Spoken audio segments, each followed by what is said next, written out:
Syedaralun, danau buatan Tasik Biru yang baru dibangun di objek wisata hutan kota Kota Langsa, kini menjadi salah satu wahana favorit yang diminati wisatawan. Lokasi danau buatan Tasik Biru ini sebelumnya adalah area pohon kelapa sawit milik HGUP TPN 1 Aceh dan beberapa tahun lalu mulai disulap menjadi danau wisata. Di Danau Tasik Biru itu kini juga sudah disediakan speedboat dan sepeda air atau kerap disebut bebek dayung untuk digunakan wisatawan guna menikmati keindahan danau.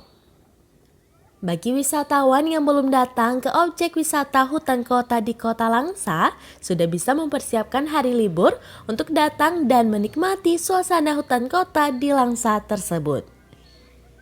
Dari Langsa, Zubir, Serambi On TV.